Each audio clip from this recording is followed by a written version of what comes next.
In this episode of Home Theater Geeks, I reveal the TV in my own home theater. So stay tuned. Podcasts you love. From people you trust. This is TWiT.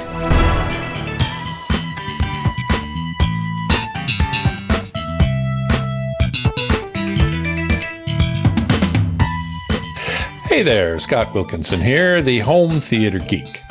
In this episode, I'm going to talk about my own home theater. Now, the last time I did this on the show was way back in episode 392, when I talked about the special paint I used on the walls. Well, it's taken a long time, but I finally have my display and my speakers set up in the home theater. On this episode, I'm going to talk about the TV.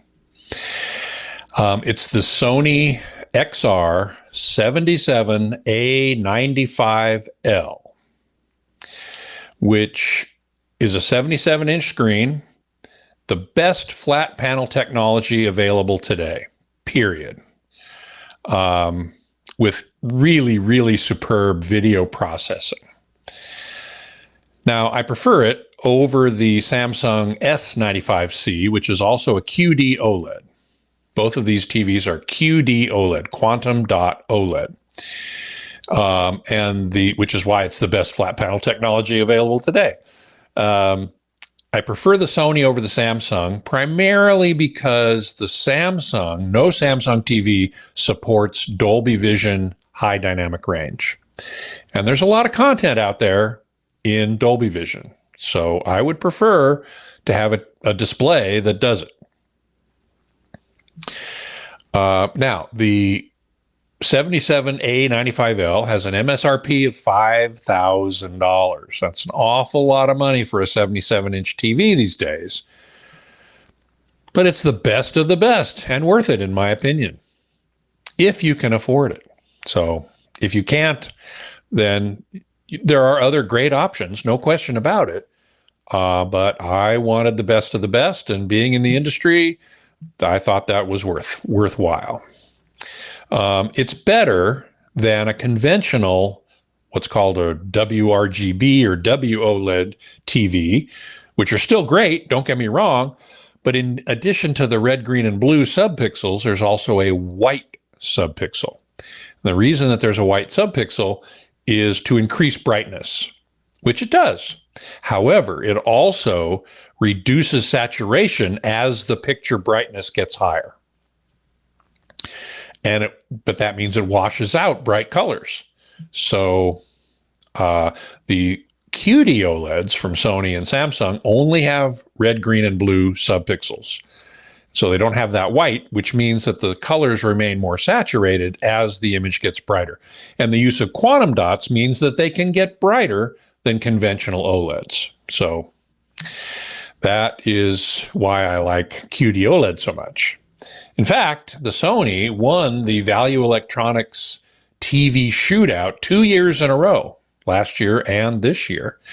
And I talked about that with some members of the Shootout team in episodes 405 and 444. So if you want to learn more about those Shootout events, go check out those episodes.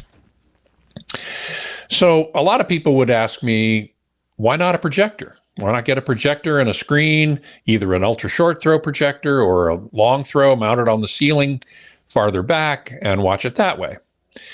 Several reasons. One is flat panels do a much better job with HDR, high dynamic range. And they support Dolby Vision, at least the Sony does. Samsung doesn't, but the Sony does. Most projectors do not. There are a couple now that are out that support Dolby Vision, but for the most part, they don't. And projectors don't get nearly as bright. One reason they don't support Dolby Vision. Also, the area that my home theater is in is open on one side to the kitchen. It's not a dedicated room. Therefore, it will never be an AVS Home Theater of the Month, which it wouldn't be anyway, because that would be unethical. But having the brighter image is important for that reason. Also, I like having the TV on when I'm cooking. And and I can swivel the TV when I do that, and I couldn't do that with a projector screen. So that's another reason. Also, my wife didn't want anything bigger than a 77-inch. She gets vertigo when the image is too big. So, plus we only sit less than 8 feet from the screen. And granted, I should be more like 6 feet from the screen ideally, but that is 8 feet is fine. Now, it's mounted on the wall using a Sanus VLT7 wall mount. I can move the TV from the wall. I can extend it out from the wall by as much as 6.8 inches, which leaves plenty of room for cable connections and so on. Normally, I have it out 4 inches to match the depth of the on-wall speakers. And I can swivel it as much as 15 degrees right or left, and I can tilt it up 7 degrees. Why would I want to do that? I don't know. Or down by as much as 12 degrees. And it works great. This mount fits TVs from 43 inches to 90 inches, and it lists for $190. So it ain't cheap, but it's very well made, and it works really, really well. In fact, I got a couple pictures of my installers, Greg and Mark from Wint Audio Video Solutions here in Santa Cruz, showing you the installation process. So here they're mounting the Sanus mount to the wall, and you can see the blue tape outline of the TV. And I believe I had another picture as well of them working on that. Oh yeah, there they are mounting the TV to the mount.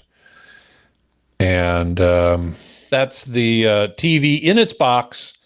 We just took off the top part of the box, and it's all nicely wrapped up and everything, but that's how it appears once you take the top of the box off. So that took them, I don't know, about an hour or so to mount, so it wasn't too bad. Now, my colorimeter is on the fritz. I need to send it into Konica Minolta to get it up and running again, and I haven't done that yet, so I haven't calibrated the TV. But I have to say that the professional picture mode, the preset picture mode labeled professional, really looks fabulous. It looks very calibrated, which is borne out by the review on ratings.com, RTINGS.com. They reviewed this TV, and they loved it, of course. All reviewers do. And their measurements bear out the fact that the professional picture mode really works great. So here is the P3 color gamut, which is the color gamut used in high dynamic range, most high dynamic range content. And you can see that those dots are right in the squares where they're supposed to be. The next one is the BT 2020 color gamut, which out at the ends, they aren't quite as far because nobody can, not very many TVs can reach all the way to BT 2020. And so the green kind of fizzles out before it gets where it's supposed to go. The cyan doesn't go as far as it should.